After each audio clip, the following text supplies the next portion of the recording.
রবিবার ছিল প্রধানমন্ত্রী নরেন্দ্র মোদীর মন কি বাত অনুষ্ঠানের ১২২তম পর্ব। সারা দেশের সাথে রাজ্য বিভিন্ন বুথে বুথে এই মন কি বাত অনুষ্ঠান সম্প্রচারের ব্যবস্থা করা হয়। এদিন বনমালীপুর বিধানসভা কেন্দ্রের ৫ নম্বর বুথ কমিটির উদ্যোগে আয়োজিত অনুষ্ঠানে উপস্থিত ছিলেন রাজ্যের মন্ত্রী সুশান্ত চৌধুরী। তিনি সংশ্লিষ্ট বুথের নেতৃবৃন্দ এবং কর্মী সমর্থকদের নিয়ে প্রধানমন্ত্রীর মন কি বাত অনুষ্ঠান শোনেন।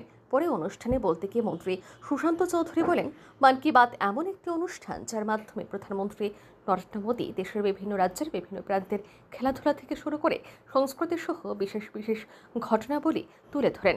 মন কি বাতের মতো অনুষ্ঠান না থাকলে আমরা এই ঘটনাগুলি জানতাম না। মন্ত্রী আরও বলেন, এবারে মন কি বাত অনুষ্ঠান আমাদের কাছে বিশেষ তাৎপর্যপূর্ণ, কারণ অপারেশন সিন্দুরের পর এটিই ছিল প্রথম মন কি বাত অনুষ্ঠান। এই অনুষ্ঠানে অপারেশন সিন্দুর নিয়ে বিস্তারিত আলোচনা করেন প্রধানমন্ত্রী নরেন্দ্র মোদী। তিনি আরও জানান, সম্ভবত ১২২তম মন কি বাত অনুষ্ঠানে প্রথম যেখানে দেশের বিজেপি শাসিত সবকটি রাজ্যের মুখ্যমন্ত্রী এবং উপমুখ্যমন্ত্রীরা উপস্থিত ছিলেন। কিন্তু একটা বিশেষ অনুষ্ঠান প্রধানমন্ত্রীজি, যার মাধ্যমে আমরা সারা দেশের প্রতিটি রাজ্যের সংস্কৃতি, খেলাধুলা, আমাদের নিত্যদিনের ঘটনা, বিশেষ বিশেষ ঘটনা, যেগুলো হয়তো মন কি বাত অনুষ্ঠান না থাকলে আমরা অনেকেই জানতাম না। এবারকার মন কি বাত ১২২তম এপিসোড, বিভিন্ন কারণে এটা আমাদের কাছে গুরুত্বপূর্ণ ছিল এবং আমরা এটা অনেকেই জানি যে কেন গুরুত্বপূর্ণ।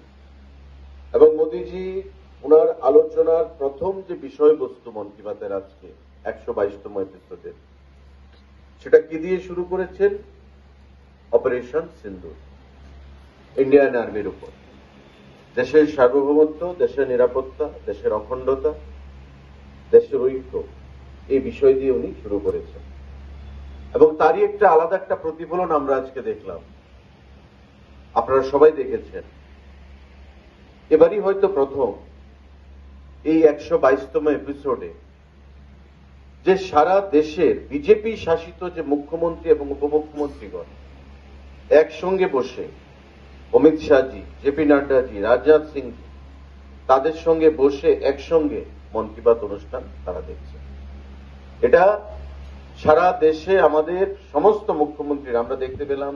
অমিত শাহজির বাইরে রাজনাথ সিংজি, নাড্ডাজি, যোগী আদিত্যনাথ, আসামের হিমন্ত বিশ্ব শর্মা, নাগাল্যান্ডের নেফিউ রিও, কনরাড সাংমা, প্রেমা খান্ডু, আমাদের রাজ্যের প্রফেসর ডক্টর মানিক সাহা, নীতিশ কুমার, আমাদের মহারাষ্ট্রের ফডনবিস, আমাদের অজিত পাওয়ার, উপমুখ্যমন্ত্রী যে শিবসেনা যিনি আছেন, প্রত্যেকে, প্রতিটি রাজ্যের, গোয়ার মুখ্যমন্ত্রী, উত্তরাখণ্ডের মুখ্যমন্ত্রী, দিল্লির মুখ্যমন্ত্রী, প্রত্যেক বিজেপি শাসিত রাজ্যের মুখ্যমন্ত্রী। অনুষ্ঠানে বক্তব্য রাখতে গিয়ে মন্ত্রী সুশান্ত চৌধুরী আরও বলেন, ত্রিপুরা সহ উত্তর পূর্বাঞ্চল প্রধানমন্ত্রী নরেন্দ্র মোদীর কাছে উত্তরপ্রদেশের মতোই গুরুত্বপূর্ণ। এর অন্যতম কারণ উত্তর পূর্বাঞ্চলের অধিকাংশ রাজ্যগুলি আন্তর্জাতিক সীমান্তবর্তী রাজ্য।